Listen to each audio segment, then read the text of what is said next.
Romance of Sui in Tang Dynasties Chapter 4.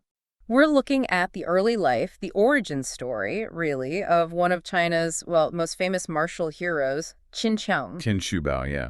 And this isn't just about, swords and spears. No. It's really a look at how a legend gets made. We're looking at the political stuff, the family background, the moral tightropes he had to walk. It's tracking him from basically an orphaned kid from a noble line right up to becoming an imperial officer, maybe reluctantly. Exactly. And the sources, they set the stage right away, don't they? They really do. They kick off with this poem, the Treasure Sword poem, Sir. Mm-hmm. And the message hits hard. It talks about Aruza and noble talent being buried. Wasted potential. Yeah, because the world lacked order. Yay! It's a pretty bleak picture. It really is an indictment of the era. Yeah. You have to remember the timing. This is the Northern Qi dynasty collapsing. Right. Chaos. Total chaos. Yeah. Leading into the Sui dynasty, which, spoiler alert, isn't going to last long either. It's already shaky. And the texts sort of frame this larger narrative, right? Like fate is at work. Absolutely. They suggest that figures like Yuan, who'd later found the Tang dynasty, were already out there, struggling, but destined for more. So Qin Krong fits into that. He's positioned as maybe a key player being raised up by destiny, part of this grand plan to eventually bring down the Sui and raise the Tang. She would. Okay, so if destiny's pulling the strings, how much is his own choice? Let's unpack that, starting with his family, because it's quite the story. It really is. Tragic, but foundational. So his lineage, pretty impressive. Oh, yeah. Noble blood. His grandfather, Qin Ju, was a commander in northern Qi. Okay. And his father, Qin Yi, held the rank of Wu Wei general. Top military brass. And his childhood name, it's interesting, Taiping Lang. Peaceful boy. Yeah, the grandfather named him that. Apparently he hoped the family could somehow bring peace to the region. Despite all the fighting, Qi, Chen, Zhu, always at war. Exactly. A hope against hope, really. Which makes what happens next even more tragic. The fall of Qi. The sources seem pretty clear on why it happened. They point the finger inwards first. Corruption. The key lord, they say, used the wrong people. So, bad appointments. Leading directly to bad government. Rome. Cruel policies, people rebelling. Yeah. It just weakened the state fundamentally. Setting them up for the rival Zhu forces. Precisely. And while the Qi ruler fled, the Qin family, they stayed. Qin Yu, the grandfather, died fighting. Yep, a martyr. But the real defining moment, the one that sets the standard for Qin Qiang, is his father, Qin Yi. Ah, right. He's defending the capital with Prime Minister Gao Anagon. And Gao wants to surrender. Immediately. Just give up. But Qin Yi refuses. His response is legendary. It really is. He basically says, you're a great minister of the state. How can you harbor two intentions? Loyalty above all. Wow, that's intense. It's the core of their family honor.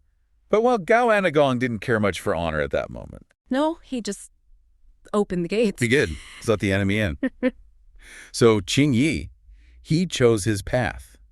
Death before dishonor. He charged out. With his massive iron spear. Fought like mad. The sources say his clothes were soaked in blood, covered in wounds. Until it was hopeless. Utterly hopeless. He ended up taking his own life with a short knife rather than be captured or surrender.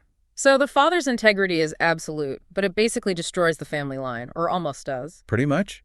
Which makes his mother, Ningxi's actions even more remarkable. She had to get the boy, Taiping Lang, out. He was only 3. Just 3 years old. She managed to escape with him and some belongings. She was the pragmatist, the survivor. And they found help. Yeah, they found shelter with a widow nearby named Cheng and her son Yilang. They set up close by, and the two families became incredibly tight. That relationship seems important. It really shows the value of, genuine human connection, building that social support network, even when everything else is falling apart. Yeah. The hero's son survives because of a kind widow. Okay, so that's the foundation. Sacrifice, loyalty, survival. How does this shape the man, the adult Qin Qiang? Well, first off, his physical description in the texts is larger than life, pure legend fuel. How so? He's described as 10 feet tall. 10 feet, seriously? Well, maybe ancient feet were shorter, but still. Huge. Huge. A waist 10 spans wide. And his face. What about it? River eyes, sea mouth, swallow throat, tiger head. Basically, he looked like Destiny's general, Everything about him screamed hero. Okay, so he looked the part, but what was he actually like? His personality? Ah, that's where he gets interesting. He was apparently pretty lazy when it came to books and reading. Didn't like studying. Not his thing, Yeah. but martial arts. Obsessed. Spear, staff, boxing, you name it. But it wasn't just about fighting, was it? There was a moral drive. Oh, absolutely. His core motivation was justice. Helping the weak, defending the wronged. He'd fight for them. Even if it meant dying, he wouldn't hesitate. So incredibly brave, maybe reckless. Definitely a bit reckless. Always getting into scraps for the sake of others. But there was one thing that could stop him in his tracks. What was that? His mother's voice. Ning Shi. Ah, the pragmatist again. Exactly.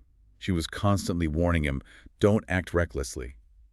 She'd remind him, you're the last of the keen line. That's a heavy burden. So this fierce warrior is ultimately bound by filial duty. It's a fascinating dynamic, isn't it?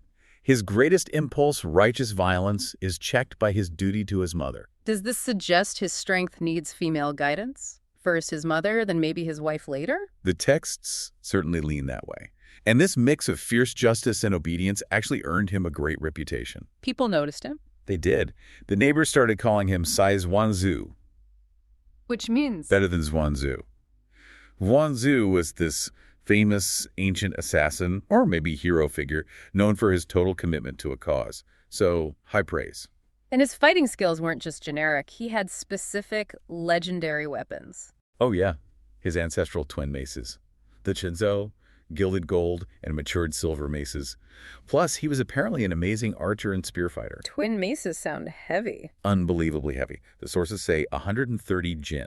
How much is that in, like, modern terms? Roughly 170 pounds, maybe, combined, or some say each. Either way, it's insane weight to wield effectively in combat. It underscores his almost superhuman strength. And how he used them. The descriptions are vivid. First, like 2 strange pythons flipping waves, pure power. Okay. And then, almost immediately after, like a piece of snow falling to the ground. Precision, deadliness, maybe even elegance, power and grace. He wasn't just a lone warrior, though, right? He gathered people around him. Yes, he spent money to attract followers, build a network, which he could apparently afford thanks to his wife, Zhang Shi. Ah, she had money. She had savings, yeah. And it wasn't just him being generous. The texts mention his mother and wife were both known for their hospitality, that traditional virtue of cutting one's hair to host guests. So his whole household built this reputation. Exactly, based on his integrity, his skill, and the economic and emotional support from the women in his life. And this reputation, this mix of skill and honor, leads directly to a major turning point, a job offer. Yep. His friend, Fan Hu, who's a Do-Tu, kind of police chief or catch thief chief, comes to him. With an offer from the governor. Right. The governor's heard about Qin Qiang's skills and wants him to take the lead spot in the local police force. And Qin Qiang jumps the chance. Nope. Rejects it, flat out. Why? Seems like a good opportunity. Well, here's the moral conflict, right? He doesn't want to serve what he sees as corrupt local officials. Okay, that makes sense, given his father's story. Exactly. He argues any success he has will just be credited to his superiors. And worse, he fears being forced to do dirty work like framing innocent people just to meet quotas, to fill their rice bowls, as the text says. So he says his ambition was higher. Yeah, he saw his path as either becoming a general on a grander stage or just retiring quietly to his farm, not being the local cop. A principled stand. But then, his mother steps in again. Ningxi delivers the crucial intervention. She sees it differently. Oh, so? She tells him that official work, even this local job, provides structure. It imposes discipline. It kind of ties you down, keeps you from acting recklessly. Like an anchor. Exactly. And she reminds him his own grandfather, Qin Zhu, started his career in government service as an Eastern Palace guard. Ah, invoking family history. It works. Filial piety wins out over personal principle. He obeys his mother and takes the job. A huge compromise for him. So reluctantly, he enters the system. He meets the governor, Liu Fengsheng. Who's described quite vividly, actually, compared to the famous General Guan Yu. So another heroic comparison. And both Qin Qiang and his friend Fan Hu get appointed as Do-Tu. Yep, chiefs. But Fan Hu immediately points out a problem. What's that? Speed. Most of the local bandits are sea-mounted robbers. They need horses, fast ones. Right, can't catch bandits on foot. So they go see a horse dealer, Jia Renpu. And this leads to another key moment, doesn't it? buying the horse. A really significant moment. Xingsheng, the expert, looks over the horses, rejects the big, strong-looking ones. And picks A yellow piebald. a hail. A Wang Bai. Looks Maybe less impressive at first glance. And the negotiation for this horse, it's pretty revealing, isn't it? Oh, yeah. The dealer asks for, 100 lang of silver? Right, 100. And Xingsheng offers 70. Just 70, tough negotiator. Yeah. They land on 100. But the really interesting What part, is the bit? Yeah. Jia Runpu, he actually puts in his own silver Wow. to cover the difference and make the deal happen. He was apparently so impressed by Xingsheng's judgment, his eye for a good horse, and maybe his overall reputation for integrity. So buying the horse wasn't just a purchase, it was like an endorsement of his character. Exactly. And the horse, the yellow piebald, it turned out to be amazing. Super fast, so fast it barely kicked up dust, the text says, and incredibly obedient. That horse becomes legendary itself, doesn't it? It does. Yeah. And it was bought based on his character. It's going to be crucial. Okay, so he has the job, he has the horse. Now comes the first assignment. The governor gives him and Fan Hu a task, a pretty serious one. What is it? Escorting convicts. A group described as strong robbers, guilty of attempted theft, who've been sentenced to military exile. Awesome. So basically transporting dangerous criminals. Right. To the Shaanxi region, which was known for being pretty rough territory. And the journey required them to split up. Okay. Fan Hu takes one group to Zezhu.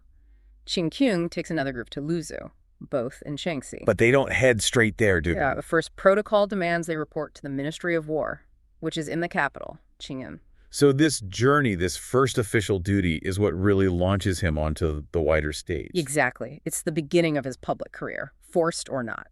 Now, we're looking at Li Yuan, who, later becomes the first Tang emperor. But right now, he's just trying to survive leaving the capital. Right. So he's just gotten the okay to leave his post there, head off to Taiwan as governor. And he is relieved. Our sources say he saw it almost like an imperial pardon, because staying in Chang'an, that felt like a death sentence. But leaving wasn't exactly safe either. No kidding. The pressure's on. But what's fascinating is how Li Yuan handles it all.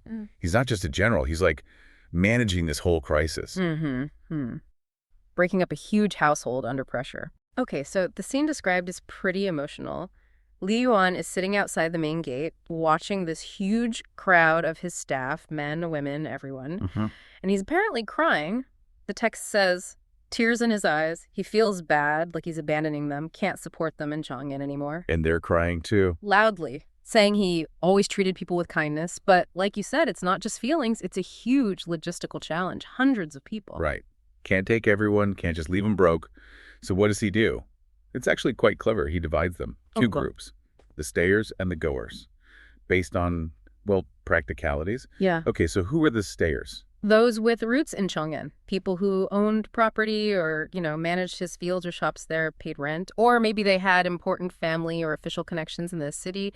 They had reasons to stay, a way to survive. Got it. And the goers. They were the ones without those connections, without wealth in the capital. Li Yuan figured they'd have, and the source says, no use staying behind. They were the ones he needed. Loyal people for his new base in Taiwan. Wait a second, though. He's fleeing, basically. Needs resources for Taiwan. But he gave stuff away to the people staying. Silver. Cotton? He did. That's the strategic part.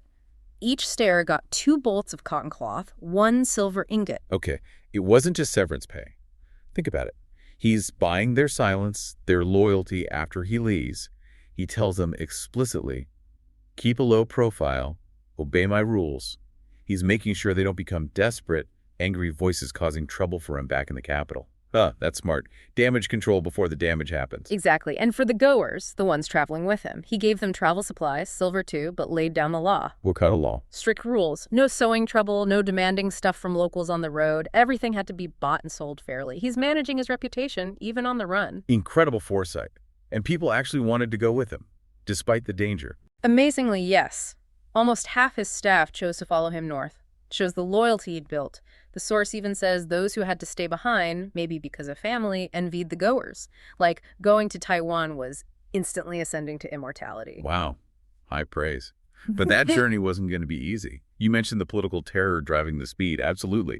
The sources are clear. Chang'an, to Li Yuan, wasn't the glorious capital. It was a tiger's den, dragon's pool, death trap. Why so extreme? Well, the emperor was paranoid, suspicious, and there were constant rumors. Wicked people spread slander, as the text says, including this terrifying one that the emperor wanted to kill everyone with the surname Li. Everyone named Li. That's drastic. It points to the level of fear. The message for Li Yuan was stark. Stay and you die. Delay and you die. So leaving wasn't just preferable, it was the only option. The only one. Which explains why the travel party was so compact, but vital. It's his core family, Li Yuan himself, his wife, Lady Du. Who was pregnant, right? That must have been awful. Yeah, the text specifically says Hu Yuan, 6 months pregnant, enduring road travel. Then there's their 16-year-old daughter, his cousin Daozong, and his eldest son, Jiancheng. The future dynasty, basically, in a wagon train. Okay, with that kind of threat level, what about security? Oh, it was serious. Not just a few guards. Over 40 bodyguards, described as tough Guanzhou men, big guys from the region. And armed. Definitely. Bows strung, swords drawn. They were ready for trouble. Not just random bandits, but likely assassins. And trouble found them pretty quickly, didn't it? They didn't get far. No, they moved fast, but only made it about 20, maybe 7 miles or so outside Chang'an, mid-autumn day. They reached this place called Planting Tree Ridge, Zishugang. What was it like? Sounds like classic ambush territory. High ground, dangerous terrain, thick, dark trees, perfect cover. And this wasn't random. Not at all. We learn later it was planned by Yuan Shu, a major political rival. His men disguised themselves as Yang Highwaymen, and they'd been waiting there overnight. They knew he was coming. Okay, so the trap is set. What happens? Well, the ambushers make a mistake, actually. They see riders coming ahead of the main group. Who was it? It was Daozong, the cousin, and Jiancheng, the son, with just a few guards, maybe a mile or two ahead of Li Yuan's sedan.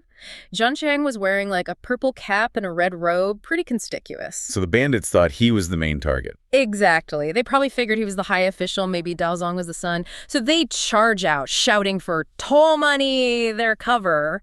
And how did the son and cousin react? Totally different reactions. It really shows their characters. Jiancheng, the 16-year-old heir, absolutely terrified. He panicked. Completely. Kicks his horse, bolts back toward his father's group, apparently screaming, "It's bad, the bandits have surrounded Uncle." Total panic. Okay. And Daozong, the cousin. Daozong. Different story. He's startled, sure, but he doesn't run. He apparently curses them out, something like, "You've eaten the heart of a tiger and lion." Identifies himself. "I'm from the Li family of Longji." Pulls out a short saber and starts fighting alongside the few guards they had. Wow, standing his ground. Instant confrontation. So Jiancheng's crying gets back to Li Yuan. How does he react? Shocked at first, like, how can there be bandits this close to the capital? But he instantly grasps the reality. This isn't petty theft. It's serious. It's likely political. So he switches modes.